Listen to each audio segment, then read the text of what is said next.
Hello, my name is Caleb Surley.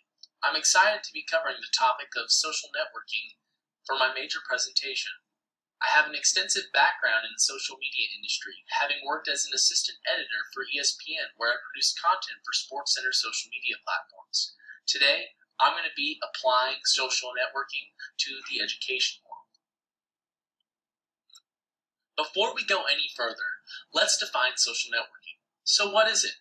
Social networking is defined as the use of social media tools and platforms to stimulate interactions among people in which they create, share, exchange information, and ideas in digital communities and networks. You'll notice that the term social media is used in the definition, not to be confused with the term social media itself. Here shortly, we're going to compare and contrast these two terms that are mistakenly and often used interchangeably. There are hundreds of social networking sites in the world, but here's just a handful of recognizable major platforms used today. Take a look at these icons and see how many you can name, or maybe even already use yourself. Each platform has its unique purpose and features. Primary functions of these platforms being collaboration, video sharing, blogging, microblogging, image sharing, and networking, to name a few. Later in this presentation, we'll discuss how these social networking platforms and more are used in a P12 learning environment.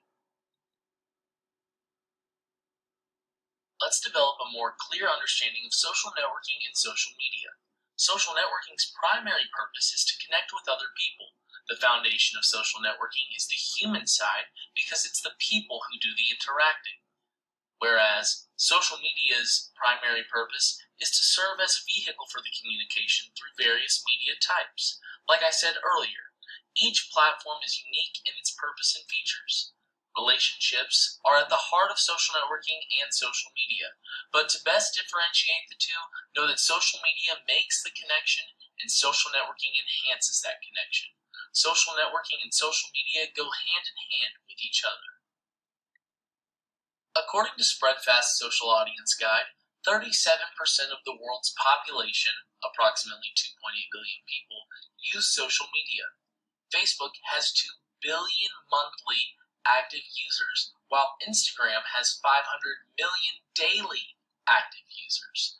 No shocker here for educators and parents, but 39% of teenagers say Snapchat is their favorite platform. More than 50% of YouTube views come from mobile devices, which goes to show the change in broadcast media landscape pushing for mobile streaming. Lastly, 75% of Twitter users check their feeds daily to obtain news, reiterating the platform's impact of immediacy on the news industry. It's important to evaluate the pros and cons of using social networking in the classroom, not only from the educator and student's perspective, but also for the parent. I did this in order to get a better picture of what social networking use in the classroom looks like. Educator benefits, which some of you may or may not already relate to these, include building a professional community of educators. With a strong community, we can keep up with trends and connect with other teachers, students, and classrooms across the globe. Social networking fosters a collaborative environment. It is also capable of improving class communication. Not only students, but also parents, like I said earlier. Teachers are able to document what's happening in class day to day. Promote technology-based ideas, for example, using live video to provide additional assistance, host guest speakers, and encourage published works in online portfolios. Lastly, the use of social networking makes educators want to learn more about a topic that is constantly changing and redefining educational practices. Student benefits. The students obtain greater influence on classroom activities and ownership of the work that they perform. Students increase networking skills and hold the responsibility of leaving a positive digital footprint. Social networking stimulates engagement, discussion, and understanding. Students will also learn how to collaborate with others online, develop 21st century skills necessary to thrive in today's academics and job market, and form a more positive attitude toward technology. Parental benefits include an increase in communication between teachers and their student, creating a sense of transparency of what's happening in the classroom each day. Social networking involves parents in the classroom and makes them feel included. In turn, this helps better the parents' understanding of class and teacher expectations and procedures.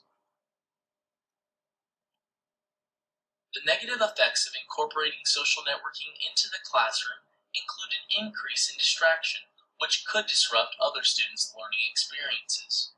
With more technology integration comes the chance for cyberbullying to take place. It could limit the amount of face-to-face communication between you and the students, as well as student to student. Finding the appropriate uses and planning for such integration could result in a misuse of the instructor's time. Lastly, social media is still foreign to some teachers and parents and lacks student support if there's a misunderstanding. Overall, with proper training and practices implemented, I believe the positives outweigh the negatives. For instructional uses in different subject areas, I focused on the 4 core subjects. I also chose to provide the audience with a clear use of a social platform and how it fulfills a course's specific state standard in the following examples. Students will gather relevant information in real time from Twitter and other social media sources, determine credibility and accuracy of such sources, and use proper citation in their reporting on a central idea.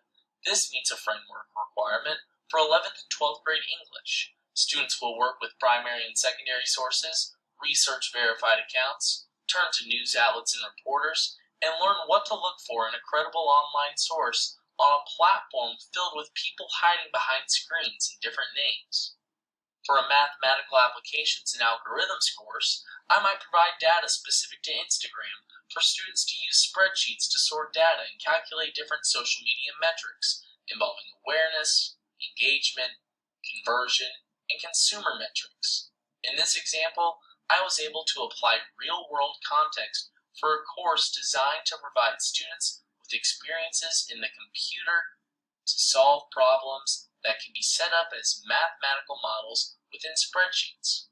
This is similar work to that expected of me when working in social media at ESPN, tracking audience growth, post reach, average engagement rates, change in Instagram story views panel by panel, and conversion rates. In physical science for 9th through 12th grade, students will use WordPress or Blogger to publish lab reports. This gives the class and teacher the power to give feedback and further discussion about the results of labs performed throughout the year. This also meets the standard for using technology to communicate research findings. Students not only will publish their reports for the class, but also for anyone on the World Wide Web. Lastly, civics students will research the historical background of the media and its role in politics. After examining the influence of social media and impact on voters, students will create a Facebook page and construct a media campaign strategy. The state standards specifically outline social media as one of the key topics when assessing the influence of media on the electoral process. This use of social networking is positive because the students will put their knowledge into action. I also want to show how different social media platforms can be used depending on the grade level you're instructing. WordPress and Blogger allow students to build an online portfolio they can use as a one-stop shop when applying for an opportunity, such as a new job or a leadership position in an organization at school. Social networking sites can also be used for general formative assessment through class polls. At the lower levels, Skype can be used to coordinate virtual field trips, so learning can take place without having to leave the classroom for a true field trip. My favorite idea is using Twitter as an exit ticket and tracking discussion outside of the classroom with hashtags.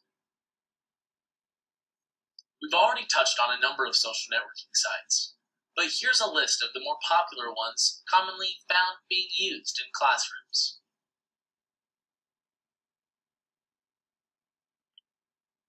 The first teaching tool I'm going to review is Seesaw, a platform for student-driven digital portfolios. Seesaw gives students the power to document their learning with built-in creative tools. Through this portfolio, families have an immediate and personalized window looking into their students' school day. Most importantly, Teachers are able to save time on organization and parent communication. Follow along as I take you through the site. As you can see here, front and center, student-driven digital portfolios. It's free to sign up. Kind of gives you an overall gist of what Seesaw is and how it helps students, families, and teachers. And down here in your free time, if you want to learn how other classrooms are using Seesaw, there's 4 different videos provided. But let's sign in. I created a test account. There won't be any classes or students in my test account, obviously, but we can kind of go through some of the features. So this is the journal. When students create and publish their work, all of it shows up right here. So like it says, no need to take papers home.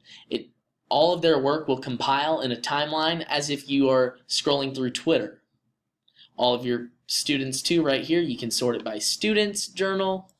Activities, this is where you can use Seesaw's activity library or create activities of your own. You can also schedule activities or pin ones that you want to save for later. Inbox is going to show you direct messages and enable you to send student announcements. There's also private messages between you and family members that you can do. Skills allows you to see progress towards student goals. And once students add work to their journals, you can tag it with your own set of skills or goals or assign a star rating, which gives that student a sense of achievement. And then there's a blog. We can take our student works and choose which ones we might want to showcase on a public website. So this kind of goes hand in hand with giving that student that sense of achievement, and because it's published, it makes them really want to produce high-quality work. Flipgrid is where students go to share ideas and learn together in communities. Students record short responses to assigned topics located on a grid. Teachers have full control on the discussion and can provide video feedback of their own to students. Let's check it out. Welcome to Flipgrid.com. The first thing you're going to see on the home page when you get here is a place for students to enter a flip code. This will take students to your grid where you have your assigned video discussion topics. And the whole mission behind Flipgrid is to give students a voice, especially those students who may be less likely to speak up in the classroom. It provides them an alternative environment to engage with others. This is what the grid looks like. Scrolling down right here, we not only see a student's response and reactions to it, but students can also reply to one another, which gives students peer-to-peer feedback. It's free to use, and teachers are in full control. They can moderate the videos, they can provide custom feedback, set the privacy settings. You are the topic designer as a teacher. You can also engage with multiple social networking sites such as YouTube, Vimeo. It works seamlessly with Google and Microsoft Office applications. There's thousands of topics that you can utilize in order to engage a diverse range of students in your classroom. You can also create your own topics, but like I said, it gives that student in the back row a voice, increases engagement for all. It's easy to use just like Instagram and Snapchat in terms of video responses. And it also allows teachers to provide rubrics and give authentic video feedback to students as well. And up here you can click resources for more information as teachers and students to learn how to use Flipgrid. That's all for my presentation, folks. I hope you enjoyed. This is my bibliography, and my reflection paper will follow.